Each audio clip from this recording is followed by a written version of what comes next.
నమస్కారం, శివాబి న్యూస్ కి స్వాగతం. నా పేరు సురేష్ బాబు. ఈనాటి వార్తల్లోని ముఖ్యాంశాలు.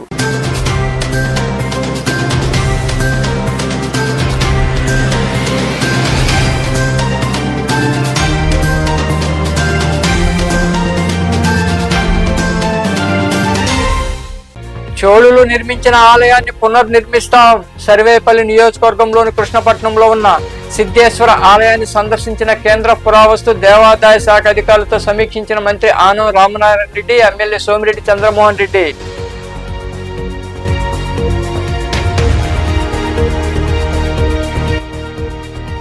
విద్యుత్ పట్ల అప్రమత్తంగా వ్యవహరించాలి. మనుబోలులోని విద్యుత్ శాఖ కార్యాలయంలో ఏర్పాటు చేసిన మీడియా సమావేశంలో విద్యుత్ ప్రమాదాలపై తీసుకోవాల్సిన జాగ్రత్తలు వివరించిన ఏఈ అనిల్ కుమార్.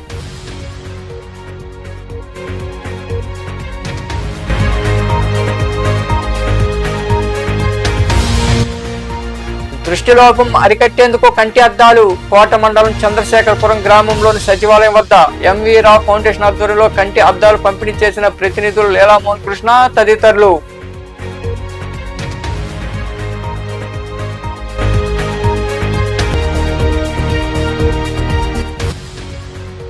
రాజరాజేశ్వరి అమ్మవారికి విశేష పూజలు. గూడూరు హైస్కూల్ రోడ్లో కొలువున్న శ్రీ రాజరాజేశ్వరి ఆలయంలో జరిగిన అభిషేకాలు, పల్లకి సేవ కార్యక్రమాల్లో పాల్గొని అమ్మవారిని దర్శించుకున్న భక్తులు. 1000 ఏళ్లకు పైగా చరిత్ర కలిగిన ఆలయాన్ని పునర్నిర్మించి పూర్వ వైభవం తీసుకురావడానికి ప్రణాళికలు సిద్ధం చేస్తున్నామని రాష్ట్ర దేవాదాయ శాఖ మంత్రి ఆనం రామనారాయణ రెడ్డి పేర్కొన్నారు. సర్వేపల్లి నియోజకవర్గంలో ఎమ్మెల్యే సోమిరెడ్డి చంద్రమోహన్ రెడ్డితో కలిసి ఆయన పర్యటించారు. సర్వేపల్లి నియోజకవర్గంలో కృష్ణపట్నంలో కొలువైన సిద్ధేశ్వర ఆలయాన్ని ఎమ్మెల్యే సోమిరెడ్డి చంద్రమోహన్ రెడ్డితో కలిసి దేవాదాయ శాఖ మంత్రి ఆనం రామనారాయణ రెడ్డి సందర్శించారు. వారికి ఆలయ మర్యాదలతో ఘన స్వాగతం పలికారు. ప్రత్యేక పూజలు నిర్వహించారు. చోళుల కాలపు చారిత్రాత్మక ఆలయం అభివృద్ధికి ప్రణాళికలు సిద్ధం చేస్తున్నారు. కేంద్ర పురావస్తు దేవాదాయ శాఖల అధికారులతో కలిసి ఆలయ పునర్నిర్మాణంపై మంత్రి ఆనం సమీక్ష నిర్వహించారు. అనంతరం మంత్రి ఆనం రామనారాయణ రెడ్డి మాట్లాడుతూ 10-11వ శతాబ్దాల మధ్య చోళులు నిర్మించిన ఈ ప్రాచీన ఆలయంలో పూర్వకాలం నాటి శిల్పకళా నైపుణ్యం చెక్కు చెదరకుండా యథాతథంగా పునర్నిర్మాణం చేపట్టబోతున్నామని తెలిపారు. పూర్వీకులు అందించిన ఈ గొప్ప వారసత్వ సంపదను అత్యంత అపురూపంగా కాపాడుతూ పునర్నిర్మాణాన్ని పూర్తి చేసి భక్తులకు అందిస్తామని, హిందూ ధర్మ పరిరక్షణకు ఈ ప్రభుత్వం కట్టుబడి ఉందని ఆయన వివరించారు. ఒక్కొక్కటి 3 రకాలుగా పెట్టాం. 20 లక్షల రూపాయలు ఒకటి, 30 లక్షల రూపాయలు ఒకటి, 40 లక్షల రూపాయలు ఒక రకం. 5 నుంచి 7 సెంట్ల స్థలం ఇస్తే 20 లక్షలు, 9 నుంచి 12 సెంట్ల స్థలం ఉంటే 30 లక్షలు, 15 సెంట్లకు పైన ఉంటే అది 40 లక్షలు. ఈ రకంగా ప్రహరీ నిర్మాణంతో ఇవాళ 5000 భజన మందిరాలు రాబోయే 2 సంవత్సరాల్లో పూర్తి చేయాలని చెప్పి గౌరవ ముఖ్యమంత్రి గారు ఇటీవలే నిర్ణయం తీసుకొని నిధులు ఇచ్చి దీనికి అయ్యే ఖర్చు 750 కోట్ల రూపాయలు. మరి ఇంత పెద్ద ఎత్తున ఇవాళ ఆలయాల నిర్మాణం, ధూపదీప నైవేద్యాల ఏర్పాట్లు, ఆలయాల పునర్నిర్మాణం, పురాతనమైన ఆలయాలు ఇవన్నీ చేస్తూ రాబోయేటువంటి 2027 జూన్ 26 నుండి జూలై 7వ తారీఖు వరకు గోదావరి పుష్కరాలు రాబోతున్నాయి. ఈ గోదావరి పుష్కరాలకి ఒక విశిష్టత ఉంది. ఈ గోదావరి పుష్కరాలు వరుస క్రమంలో ఇది 3వ దఫా చూస్తే ఈ 3 దఫాలు కూడా ఈ రాష్ట్ర ముఖ్యమంత్రి ఇప్పటి మన నాయకుడు చంద్రబాబు నాయుడు గారే ముఖ్యమంత్రిగా ఉండి పుష్కరాలను నిర్వహిస్తున్నటువంటి ఏకైక నాయకుడు బహుశా భారతదేశంలో ఈయన ఒక్కడే ఉంది. ఇది అత్యంత విశిష్టమైనటువంటి కార్యక్రమం. కృష్ణా పుష్కరాలు వస్తున్నాయి 2028 జూన్ మాసంలో. దీనికి కూడా ముఖ్యమంత్రిగా చంద్రబాబు నాయుడు గారే ఉండి నిర్వహిస్తున్నారు. ఇన్ని దఫాలుగా ఒక 12 సంవత్సరాలకు వచ్చేటువంటి పుష్కరం. ఇంకా ఎమ్మెల్యే సర్వేపల్లి సోమిరెడ్డి చంద్రమోహన్ రెడ్డి తదితరులు మాట్లాడారు. ఈ దేవాదాయ శాఖ మంత్రి గారు గౌరవనీయులు ఆనం రామనారాయణ గారు ఇక్కడికి రావటం, అట్లే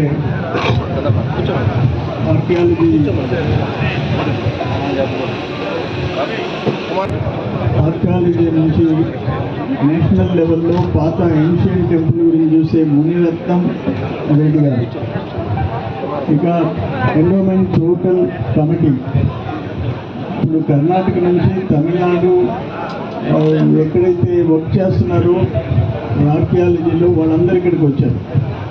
అల్టిమేట్గా ఏంటంటే పురాతన దేవస్థానం, శతాబ్దాలు కింద కట్టిన దేవస్థానం. దీని గురించి ఎక్కడ అంటే వాళ్ళు చెప్పేది, మణిరత్నం రెడ్డి గారు చెప్పేది ఏంటంటే పాత వాళ్ళు రాజులు కట్టించిన విద్యుత్ తీగలు తెగిపడ్డప్పుడు వాటిని తాకరాదని, గాలిపటాలు ఎగరవేసేటప్పుడు విద్యుత్ తీగలు ఉంటే తగిన జాగ్రత్తలు పాటించాలని డిస్కం ఏఈ అనిల్ కుమార్ సూచించారు. మనుబోలులోని విద్యుత్ శాఖ కార్యాలయంలో ఏర్పాటు చేసిన మీడియా సమావేశంలో ఆయన మాట్లాడారు. మోటార్ స్విచ్ చేతులతో వేసే సమయంలో కాళ్లకు పాదరక్షలు ఉండాలన్నారు. ఎవరైనా విద్యుత్ షాక్కు గురైతే ఆ వ్యక్తిని నేరుగా తాకరాదంటూ విద్యుత్ పట్ల తీసుకోవాల్సిన జాగ్రత్తలను ఆయన వివరించారు.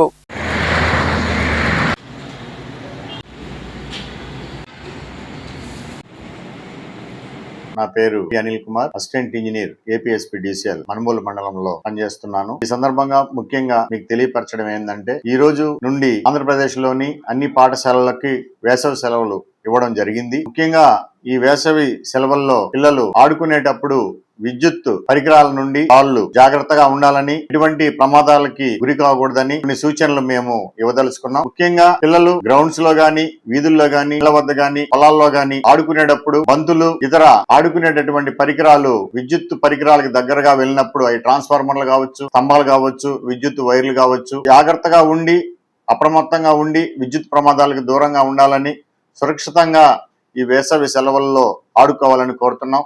అదేవిధంగా నిర్మాణ భవనాలు, ఇళ్లు కావచ్చు, అపార్ట్మెంట్లు కావచ్చు, అదేవిధంగా చెట్లు ఎక్కడం వంటివి చేసేటప్పుడు విద్యుత్తు తీగలు దగ్గరగా ఉన్నాయా లేవనేది గమనించుకోవాలని ఈ సందర్భంగా కోరుతా ఉన్నా. మరి ముఖ్యంగా ఇళ్లలో ఉండే పరికరాలు తల్లిదండ్రులు మరి బయటికి వెళ్ళినప్పుడు సెలవుల్లో వీళ్ళు ఇంట్లో ఉంటారు కాబట్టి ఇటువంటి విద్యుత్ పరికరాలనైనా సురక్షితంగా చెప్పులు వేసుకొని జాగ్రత్తగా స్విచ్ ఆఫ్ గానీ చేయాలని ఈ సందర్భంగా కోరుతా ఉన్నా. అదే విధంగా ముఖ్యంగా ట్రాన్స్ఫార్మర్లు దగ్గర ఎర్తింగ్ వైపు గాని, అదే విధంగా ఇనుప స్తంభాల దగ్గరకు గాని, లేదా ఇనుప స్తంభాలకు కట్టిన స్టే వైర్లకు గాని, ఏదైనా విద్యుత్ పరికరాలకు గాని దూరంగా ఉండి గాలిపటాలు ఎగరేసే సమయంలో వాటిని తీసే ప్రయత్నం ఏదైనా తీగలకు తగులుకుంటే వాటిని తీసేటప్పుడు పొరపాటు వాటిని గాన తీసే ప్రయత్నం చేస్తే షాక్ కొడుతుంది. కాబట్టి అలాంటివన్నీ జాగ్రత్తలు తీసుకొని పెద్దోళ్ళు కూడా పిల్లలకి ఈ జాగ్రత్తలు చెప్పి ఎటువంటి విద్యుత్ పరికరాల వద్దకు, స్తంభాలు కావచ్చు, ట్రాన్స్ఫార్మర్లు కావచ్చు, తీగల వద్దకు వెళ్ళకూడదని, జాగ్రత్తగా సురక్షితంగా ఈ ఎండాకాలం సెలవుల్లో వారి యొక్క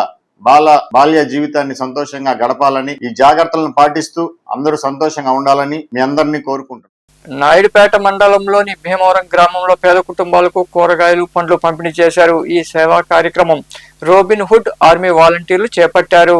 నాయుడుపేట మండలం భీమవరం గ్రామంలో రోబిన్ హుడ్ ఆర్మీ వాలంటీర్లు ఆర్థికంగా వెనుకబడిన పేద కుటుంబాలకు కూరగాయలు, పండ్లు పంపిణీ చేశారు. సమాజంలో ఆకలి బాధను తగ్గించేందుకు అవసరమైన వారికి తోడ్పాటు అందించేందుకు వారు ఈ సేవా కార్యక్రమం నిర్వహించారు. ఈ సందర్భంగా రోబిన్ హుడ్ ఆర్మీ ప్రతినిధులు మాట్లాడుతూ, ఈ సంస్థ వాలంటీర్లు గ్రామీణ ప్రాంతాల అభివృద్ధి కోసం సేవా కార్యక్రమాలు చేయడం జరుగుతోందన్నారు. సమాజంలో ఎవరు ఆకలితో ఉండకూడదనే లక్ష్యంతో సేవా కార్యక్రమాలు కొనసాగిస్తున్నామని, భవిష్యత్తులో కూడా మరింత మందికి చేయూత అందిస్తామని వారు వివరించారు. ఈ కార్యక్రమంలో సంస్థ ప్రతినిధులు భావన విజయకుమార్, రవిశంకర్, శ్రావణి, వినీష్, వర్ణం తదితరులు పాల్గొన్నారు. కోట మండలం చంద్రశేఖరపురంలోని సచివాలయం వద్ద ఎంవీరావు ఫౌండేషన్ ఆధ్వర్యంలో దృష్టిలోపం ఉన్న వారికి కంటి అద్దాలు పంపిణీ చేశారు. ముందుగా వెంకటేశ్వరరావు, ఆదిలక్ష్మి చిత్రపటాలకు పూలమాల వేసి నివాళులర్పించారు. ఈ కంటి వైద్య శిబిరంలో దృష్టిలోపం ఉన్న 20 మందిని గుర్తించి కంటి అద్దాలు అందజేశారు. ఈ కార్యక్రమంలో ఫౌండేషన్ చైర్మన్ ముప్పవరపు లీలా మోహనకృష్ణ, కార్యదర్శి విజయలక్ష్మి, వివేకానంద యువజన సంఘం నాయకులు సారంగం సాయి, వికలాంగుల సంక్షేమ సంఘం నాయకులు చిరంజీవి తదితరులు పాల్గొన్నారు.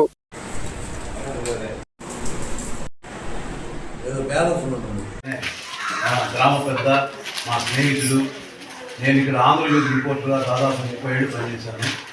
అప్పుడు చాలా మిత్రుడు, అదేవిధంగా ఇంకో పెద్ద ఆయన మనోజ్ రెడ్డి గారు కూడా మిత్రుడు. వీరు మాతో చాలా సవ్యంగా ఉండేవాళ్ళు, సఖ్యంగా ఉండేవాళ్ళు. అలాంటి మిత్రుడు పిలిచిన వెంటనే ఒక క్షణంలో వచ్చి ఈ కార్యక్రమానికి వచ్చినందుకు ఆనందం. అదేవిధంగా ఎంవీ రావు ఫౌండేషన్ ఏర్పాటు చేసి 18 ఏళ్ల కాలంలో 10,800 ప్రోగ్రాం నిర్వహించడమే కాక దాదాపు 2,000 మంది టీచర్లు, ఉపాధ్యాయులు, ఎంఈఓలు కానీ, అధికారులు కానీ ఇలాంటి వారికి ప్రతి సంవత్సరం 2 సార్లు జాతీయ పురస్కారాలు, రాష్ట్ర స్థాయి, ఉమ్మడి స్థాయి పురస్కారాలు చేస్తున్నాం.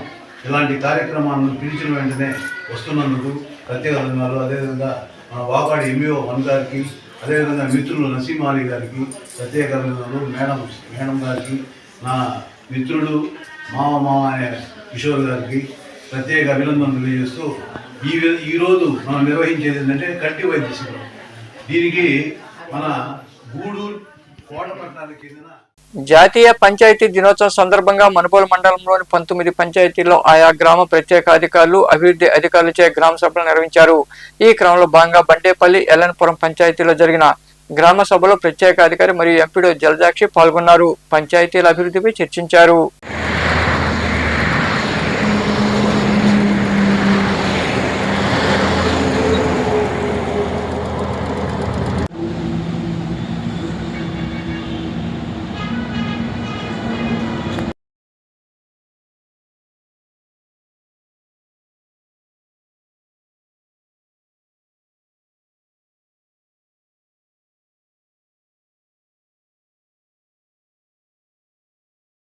గూడూరు పట్టణంలోని హైస్కూల్ రోడ్లో కొలువున్న శ్రీ రాజరాజేశ్వరి ఆలయంలో శుక్రవారం సందర్భంగా అమ్మవారికి పంచామృతాలతో అభిషేకాలు, ప్రత్యేక పూజలు జరిగాయి. అలాగే రాత్రి సామూహిక లలిత సహస్రనామ పారాయణం, ఖడ్గమాల కుంకుమార్చన, పలకీ సేవ వైభవంగా నిర్వహించారు. భక్తులు ఇరుగా పాల్గొని అమ్మవారిని దర్శించుకుని తీర్థ ప్రసాదాలు స్వీకరించారు. ఉభయ తాతలుగా పొట్టేళ్ల వెంకట చలపతి, సురేఖ వ్యవహరించారు.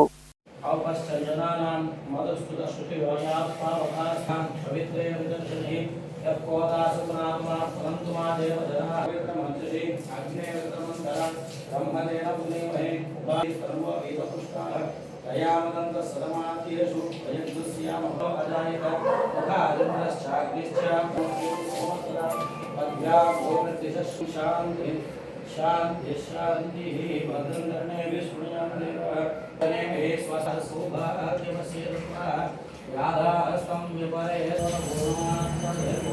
वर्धमाना यदा सर्वो मयि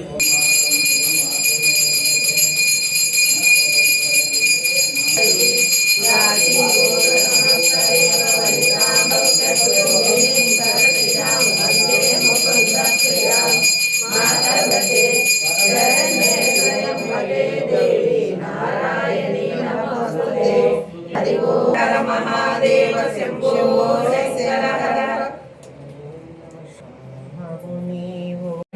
ओम ऐं ह्रीं श्रीं वसुंधराय नमः ओम ऐं ह्रीं श्रीं उदारांगाय नमः ओम ऐं ह्रीं श्रीं भारे ओम ऐं ह्रीं श्रीं भुवनेश्वरी नमः ओम ऐं ह्रीं श्रीं कल्याणी नमः ओम ऐं ह्रीं श्रीं सर्व ओम ऐं ह्रीं श्रीं पुण्याय नमः ओम ऐं ह्रीं श्रीं सर्वरक्षण्ये नमः ओम ऐं ह्रीं श्रीं सकलता ओम ऐं ह्रीं श्रीं चतुर्भुजाय नमः ओम ऐं ह्रीं श्रीं सर्वार्थसाधनाधीशाय नमः ओम ऐं ह्रीं श्रीं अभयाय नमः ओम ऐं ह्रीं श्रीं लीलानामविग्रहाय नमः ओम ऐं ह्रीं श्रीं सर्वमायाय नमः ओम ऐं ह्रीं श्रीं राणाय नमः ओम ऐं ह्रीं श्रीं देवाय नमः ओम ऐं ह्रीं श्रीं शान्ताय नमः ओम ऐं ह्रीं श्रीं सर्वदानवाय नमः ओम ऐं ह्रीं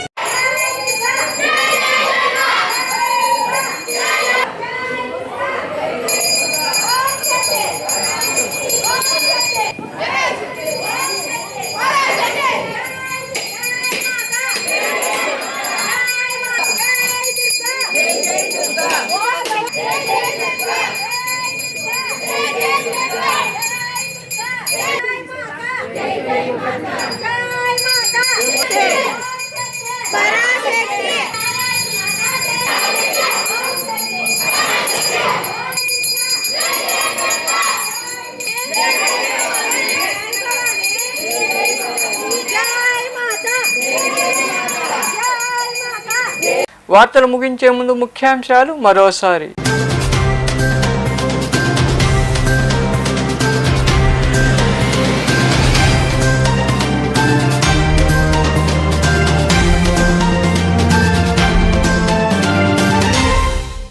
చోళులు నిర్మించిన ఆలయాన్ని పునర్నిర్మిస్తాం. సర్వేపల్లి నియోజకవర్గంలోని కృష్ణపట్నంలో ఉన్న సిద్ధేశ్వర ఆలయాన్ని సందర్శించిన కేంద్ర పురావస్తు దేవాదాయ శాఖ అధికారులతో సమీక్షించిన మంత్రి ఆనం రామనారాయణ రెడ్డి, ఎమ్మెల్యే సోమిరెడ్డి చంద్రమోహన్ రెడ్డి.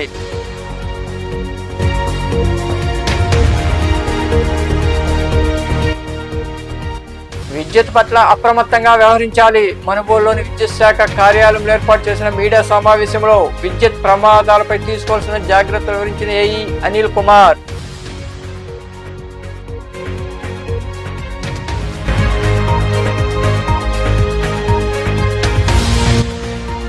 దృష్టిలోపం అరికట్టేందుకు కంటి అద్దాలు. కోట మండలం చంద్రశేఖరపురం గ్రామంలోని సచివాలయం వద్ద ఎంవి రావు ఫౌండేషన్ ఆధ్వర్యంలో కంటి అద్దాలు పంపిణీ చేసిన ప్రతినిధులు లీలామోహన్ కృష్ణ తదితరులు.